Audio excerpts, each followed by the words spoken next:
Hi hello ಎಲ್ರಿಗೂ ನಮಸ್ಕಾರ. Welcome back my YouTube channel. ಯಾರೆಲ್ಲ ತೇಜ ಬಿ ಗೌಡ ಯೂಟ್ಯೂಬ್ ಚಾನಲ್ನ ನೋಡ್ತಿದ್ದೀರಾ, ಲೈಕ್ ಮಾಡಿ, ಶೇರ್ ಮಾಡಿ, ಕಮೆಂಟ್ ಮಾಡಿ, ಸಬ್ಸ್ಕ್ರೈಬ್ ಆಗಿ ಸಪೋರ್ಟ್ ಮಾಡಿ ಅಂತ ಹೇಳ್ತಾ, ಇದು ನಮ್ಮನೆಯವ್ರ ಬರ್ತ್ಡೇ ವಿಡಿಯೋನ ಸ್ವಲ್ಪ ಲೇಟಾಗಿ ಅಪ್ಲೋಡ್ ಮಾಡ್ತಾಯಿದ್ದೀನಿ, ಕ್ಷಮೆ ಇರಲಿ. ಏನಪ್ಪ ವಿಷಯ ಅಂದರೆ, ನಮ್ಮ ಅಜ್ಜಿಯವ್ರಿಗೆ ಹೋಗ್ತಾ ಇದ್ವಿ. ಅಜ್ಜಿ ಊರಲ್ಲಿ ಶನಿದೇವ್ರ ದೇವಸ್ಥಾನದ ಉತ್ಸವ ಇತ್ತು. ದೇವಸ್ಥಾನಕ್ಕೆ ಹೋಗಿ ಅಲ್ಲಿಂದನೇ ಪೂಜೆ ಮಾಡಿಸ್ಕೊಂಡು ಕೇರ್ನಗರ ಕರ್ಕೊಂಡು ಹೋಗ್ಬೇಕು ಅಂದ್ಕೊಂಡಿದ್ದೆ. ಮಧ್ಯದಲ್ಲೇ ದಿವನ್ ಮಲ್ಕೊಂಬಿಟ್ಟಿದೆ, ಹಂಗಾಗಿ ಬರತ್ತವರು ದಿವನನ್ನು ಹಿಂದೆ ಕರ್ಕೊಂಡು ಮಲ್ಕೋತಾ ಇದ್ದಾನೆ ಅಂತ ಹೇಳಿದ್ರು. ಇಬ್ಬರು ಕೂಡ ಮಲ್ಕೋತಾ ಇದ್ರು. ಸರಿ ಅಂತ ಅವರಿಬ್ಬರನ್ನ ಮಧ್ಯದಲ್ಲಿ ಕುಣಿಸ್ಕೊಂಡ್ವಿ. ಅಲ್ಲಿಂದ ಬಂದಿದ್ದು ಸ್ಟ್ರೈಟ್ ಅಜ್ಜಿ ಮನೆಗೆ ಬಂದು ಬ್ಯಾಗೆಲ್ಲ ಇಟ್ಟು ಶನಿದೇವ್ರ ದೇವಸ್ಥಾನಕ್ಕೆ ಬಂದ್ವಿ. ನಾವು ತುಂಬ ದಿನ ಆಗಿತ್ತು ಶನಿದೇವ್ರ ದೇವಸ್ಥಾನಕ್ಕೆ ಹೋಗಿ. ನಮ್ಮ ಅಜ್ಜಿ ಊರಲ್ಲಂತೂ ಶನಿದೇವ್ರ ಉತ್ಸವ ಅಂತೂ ತುಂಬ ಚೆನ್ನಾಗಿ ಮಾಡ್ತಾರೆ. ಇದರಲ್ಲೂ ಇವತ್ತು ಶನಿದೇವ್ರದ್ದು ಜಯಂತಿ ಇತ್ತು, ತುಂಬ ಗ್ರ್ಯಾಂಡಾಗೇ ಮಾಡ್ತಾಯಿದ್ರು. ನಾವು ಖುಷಿ ಆಯಿತು, ಬಂದು ಪೂಜೆ ಎಲ್ಲ ಮುಗಿಸಿದ್ವಿ. ತಂಗಿ ಹಸ್ಬೆಂಡು, ಅವ್ರ ಅತ್ತೆ ಮತ್ತು ನಾವು, ನಮ್ಮ ಫ್ಯಾಮಿಲಿ ಎಲ್ಲ ಹೋಗಿದ್ವಿ. ಖುಷಿ ಆಯಿತು ಎಲ್ಲರೂ ಬಂದು ಜೊತೆಗೆ ಈ ಥರ ಪೂಜೆ ಎಲ್ಲ ಮುಗಿಸಿದ್ದು. ಪೂಜೆ ಎಲ್ಲ ಮುಗಿಸಿ ಈಚೆ ಗೆಜ್ಜೆ ಪತ್ತಿ ಎಲ್ಲ ಮಾಡ್ಕೊಂಡ್ಬಂದಿದ್ವಿ. ಅದನ್ನು ಎಲ್ಲ ಹಚ್ಬೇಕು ಅಂತ ಈಚೆ ಬಂದ್ವಿ. ಇಲ್ಲಿ ಊರಲ್ಲೆಲ್ಲ ಮೆರವಣಿಗೆ ಇರುತ್ತೆ ಶನಿದೇವ್ರ ದೇವಸ್ಥಾನದಲ್ಲಿ. ದೇವ್ರ ಅಲಂಕರಿಸಿ ಪೂಜೆ ಮಾಡ್ಕೊಳ್ಳೋರು ಮಾಡ್ಕೋಬೋದು. ಇವತ್ತು ಊರಲ್ಲಿ ಶನಿದೇವರು ಉತ್ಸವದ ದಿನ ಊರೆಲ್ಲ ಮೆರವಣಿಗೆ ಇರುತ್ತೆ, ತುಂಬ ಗ್ರ್ಯಾಂಡಾಗಿ ಮಾಡ್ತಾರೆ. ಖುಷಿ. ನಾನು ಚಿಕ್ಕವಳಿದ್ದಾಗ ಬೇಸಿಗೆ ರಜಕ್ಕೆ ಬಂದಾಗ ಸುಮಾರು ಹಬ್ಬಗಳು ನಡೀತಿತ್ತು ಅಜ್ಜಿ ಊರಲ್ಲಿ.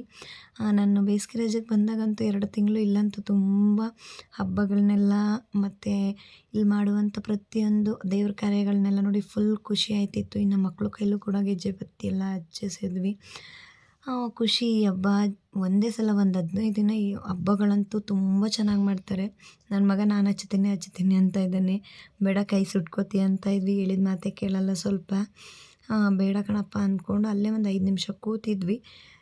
ಎಲ್ಲ ಕೂತು ಒಂದು ಸ್ವಲ್ಪ ಹೊತ್ತು ಮನಸ್ಸಿಗೆ ಸ್ವಲ್ಪ ನೆಮ್ಮದಿ ಅನ್ನಿಸ್ತು ದೇವಸ್ಥಾನದಲ್ಲಿ ಕೂತ್ರೆ. ಅಲ್ಲಿಂದ ಹೋಗೋಣ ಅಂತ ಅಂದ್ಕೊಂಡ್ವಿ. ನನ್ನ ತಂಗಿ ಇಲ್ಲ ಇರೇನೋ ಅಂತ 5 ನಿಮಿಷ ಅಂತ ದೇವರ ದೇವಸ್ಥಾನದಂತೂ ತುಂಬ ಚೆನ್ನಾಗಿ ಅಲಂಕಾರ ಮಾಡಿದರು. ಅಲ್ಲಿಂದ ಅಜ್ಜಿ ಮನೆಗೆ ಬಂದ್ವಿ. ಅಜ್ಜಿ ಮಾಡಿದರು ಊಟ ಎಲ್ಲ ಮುಗಿಸ್ಕೊಂಡು ಹಾಗೆ ಈಚೆಲ್ಲಿ ಕೂತಿದ್ವಿ. ನನ್ನ ಮಗ ಎಲ್ಲೋದ್ರೂ ಅಷ್ಟೇ, ಎಲ್ಲಿ ಸೀಬೆ ಮರ ಕಾಣುತ್ತೋ ಅಲ್ಲಿ ಕಡ್ಡಿ ಇಟ್ಕೊಂಡು ಸೀಬೆಕಾಯಿನ ಉದುರಿಸ್ತಾ ಇರ್ತಾನೆ. ನಮ್ಮ ಅಜ್ಜಿ ಹೇಳ್ತಾಯಿದ್ರು, ಇನ್ನೂ ಅದು ಹಣ್ಣಾಗಿಲ್ಲ ಕಾಯಿ ಅಂತ, ಆದರೂ ಕೂಡ ಕೇಳ್ತಾ ಇಲ್ಲ. ಊಟ ಎಲ್ಲ ಮಾಡಿದ್ವಿ. ಅಜ್ಜಿ ವಡೆ ಪಾಯಸ ಮಾಡಿದರು. ನನ್ನ ತಂಗಿ ಮಗ ಅಲ್ಲೇ ಇಲ್ಲ, ಅಲ್ಲಿನ ಏನು ವಡೆನ ಕೇಳ್ತಾ ಇದ್ದ. ಅಲ್ಲಿಂದ ಅಕ್ಕ ಮನೆಗೆ ಬಂದ್ವಿ. ಇವತ್ತು ಶನಿದೇವ್ರ ಉತ್ಸವ ಅಲ್ವಾ, ಊರೆಲ್ಲ ಮೆರವಣಿಗೆ ಇತ್ತು ಅಂತ ಫಸ್ಟೇ ಹೇಳಿದ್ದಿತ್ತು. ಫುಲ್ ಜೋರು ಮಳೆ, ಎಲ್ಲರೂ ಮಳೆಯಲ್ಲೆಲ್ಲ ನೆನೀತಾಯಿದ್ರು. ಊಟ ಎಲ್ಲ ಮಾಡಿಸಿದ್ರು, ನಾವು ಕೂಡ ಮಳೆಯಲ್ಲೇ ನೆಂದ್ವಿ. ದೇವರು ಸ್ವಲ್ಪ ಮುಂದೆ ಬೀದಿಗೆ ಹೋಗೋ ತನಕ ಅಲ್ಲೇ ಇದ್ದು ನೋಡ್ತಾ ಇದ್ದೆ. ತುಂಬ ಚೆನ್ನಾಗಿತ್ತು. ಈ ಥರ ಎಲ್ಲ ನಮ್ಮ ಮಕ್ಳಿಗೂ ಖುಷಿ ಆಯಿತು. ಒಂದು ಕಡೆ ಈ ಮಳೆ ನೋಡಿ, ಇಲ್ಲಿ ಈ ಥರ ಹಬ್ಬ ಇಷ್ಟು ಗ್ರ್ಯಾಂಡಾಗಿ ಮಾಡ್ತಾಯಿದ್ರೆ ಮಳೆ ಡೈಲಿ ಉಯ್ಯಲ್ಲ. ಈ ಥರ ಫಂಕ್ಷನ್ ಮಾಡಿದ ದಿನ ಬಂದು ಎಲ್ಲನ ಹಾಳು ಮಾಡ್ತದೆ ಅಂತಲೇ ಹೇಳ್ಬೋದು. ಇಲ್ಲ ಫಂಕ್ಷನ್ ಮುಗಿದ್ಮೇಲಾದರೂ ಒಯ್ದರೆ ಒಂಥರ, ಇಲ್ಲ ಫಂಕ್ಷನ್ ಶುರು ಆದಾಗಲೇ ಈ ಥರ ಮಳೆ ಉಯ್ದರೆ ಎಲ್ರಿಗೂ ಹಿಂಸೆ ಸಮಸ್ಯೆಗಳು. ಬೀದಿಲಿ ಓಡಾಡೋಕ್ಕಾಗಲ್ಲ. ಕಲ್ಲು ಎಷ್ಟಿರುತ್ತೆ ಅಂದರೆ ಸಖತ್ ಕಲ್ಲು. ಈ ಮಣ್ಣು ರೋಡೇ ಆಗಿಲ್ಲ. ಇನ್ನು ನಮ್ಮ ಅಜ್ಜಿ ಊರಲ್ಲಿ ಯಾವ ಥರ ಇತ್ತು ನಾವು ಚಿಕ್ಕವರಿದ್ದಾಗಲೂ ಈಗಲೂ ಹಾಗೇ. ಅಲ್ಲಿಂದ ಬರ್ತಾ ನನ್ನ ತಂಗಿ ಹಸ್ಬೆಂಡ್ ಇಬ್ಬರು ಏನು ಮಾಡಿದ್ರು ಅಂದರೆ, ಸೀಟ್ ಬೆಲ್ಟ್ ಹಾಕಿಲ್ಲ. ಪೊಲೀಸ್ನವ್ರಿಗೆ 500 ಪೆನಾಲ್ಟಿ ಕಟ್ಟಿ ಬಂದರು. ನಾವು ಅಲ್ಲೇ ನಿಂತ್ಕೊಂಡು ಹೆಲ್ಮೆಟ್ ಹಾಕಿರಲಿಲ್ಲ. ಅವ್ರು ಹೋದ್ಮೇಲೆ ನಾವು ಬಂದು ನಮಗೋಸ್ಕರ ಪಾಪ ಇವ್ರು ಕಾಯ್ತಾಯಿದ್ರು. ನಮ್ಮ ಫಂಕ್ಷನಿಗೆ ಬಂದು ಈ ಥರ ಆಯ್ತಲ್ಲ ಅಂತ ಸ್ವಲ್ಪ ಬೇಜಾರು. ಬಂದು ಕೇಕ್ ಯಾವ್ದು ಬೇಕು ಸೆಲೆಕ್ಷನ್ ಮಾಡು ಅಂದ್ಲು. ನಾನು ಫಸ್ಟೇ ಹೇಳಿದೆ, ನಿಂಗೆ ಯಾವ್ದು ಇಷ್ಟನೋ ಅದನ್ನು ಮಾಡು ಅಂತ. ಇಲ್ಲ ನೀನೇ ಸೆಲೆಕ್ಟ್ ಮಾಡು ಅಂದ್ಲು. ನನಗೆ ಯಾಕೋ ವೈಟ್ ಕೇಕ್ ತುಂಬ ಇಷ್ಟ ಆಯಿತು. ಸರಿ ಅಂದ್ಬಿಟ್ಟು ಅದನ್ನೇ ತೊಗೊಂಡ್ವಿ. ಈ ರೆಡ್ ಕೇಕಿಗೆ ಈಗೆಲ್ಲ ಹೇಳ್ತಿರಲ್ಲ ಕೆಮಿಕಲ್ಲು, ಸ್ವಲ್ಪ ಆ ಬಣ್ಣಗಳನ್ನೆಲ್ಲ ಹಾಕಿದ್ರೆ ಸ್ವಲ್ಪ ಕೆಮಿಕಲ್ಲು ಅಂತ, ಹಂಗಾಗಿ ಅದನ್ನು ಬೇಡ ಅಂದೆ. ನಾನು ವೈಟ್ ಕೇಕ್ನೇ ತೊಗೊಂಡೆ. ಮ್ಯಾಂಗೋ ಇತ್ತು, ಬೇಡ ಮ್ಯಾಂಗೋ ಯಾಕೆ ಇಷ್ಟ ಇಲ್ಲ ಅಂದ್ಬಿಟ್ಟು ವೈಟನ್ನೇ ತೊಗೊಂಡ್ವಿ.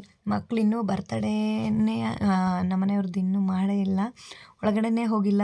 ನಂಗೆ ಅಲ್ಲೇ ಅಮ್ಮ ನಂಗೆ ಚಾಕ್ಲೇಟ್ ಕೊಡಿಸಿ, ನಂಗೆ ಅದು ಕೊಡಿಸಿ ಇದು ಕೊಡಿಸಿ ಅಂತ ತಲೆ ತಿಂತಾನೇ ಇದ್ರು, ಹೇಳ್ತಾನೇ ಇದ್ರು. ಬರ್ತಡೇ ಮುಗಿದ್ಮೇಲೆ ನಿಮ್ಗೇನು ಬೇಕು ಕೊಡಿಸ್ತೀನಿ ಸುಮ್ಮನಿರಿ ಅಂತ ಹೇಳಿದೆ. ಆದರೂ ಕೂಡ ಬಿಡಲಿಲ್ಲ. ಅವ್ರು ಐಸ್ ಕ್ರೀಮ್ ಕಾಣ್ತಿದ್ದಂಗೆ ಐಸ್ ಕ್ರೀಮ್ ಬೇಕು ಅಂತಾರೆ. 2 ಐಸ್ ಕ್ರೀಮ್ ಇಬ್ರಿಗೂ ತೊಗೊಟ್ಟು ನಮ್ಮ ಮನೆಯವ್ರನ್ನ ಒಳಗಡೆ ಸರ್ಪ್ರೈಸಾಗಿ ಕರ್ಕೊಂಡು ಹೋಗ್ತಾಯಿದ್ದೆ. ನಮ್ಮ ಮನೆಯವ್ರಿಗೆ ಗೊತ್ತಿಲ್ಲ ಈ ಥರ ಎಲ್ಲ ಮಾಡ್ತೀನಿ ಅಂತ. ಅವರೇನೋ ದೇವಸ್ಥಾನಕ್ಕೆ ಅಂತ ಕರ್ಕೊಂಡು ಬಂದಿದ್ದು, ನೋಡಿದ್ರೆ ಈ ಥರ ಎಲ್ಲ ಮಾಡಿದ್ದೀಯಲ್ಲ ಅಂತ. ಅವ್ರಿಗಿನ್ನೂ ಗೊತ್ತಿಲ್ಲ ನಾನು ಮೊನ್ನೆ ಕೇರ್ಪೇಟೆಗೆ ಹೋಗಿ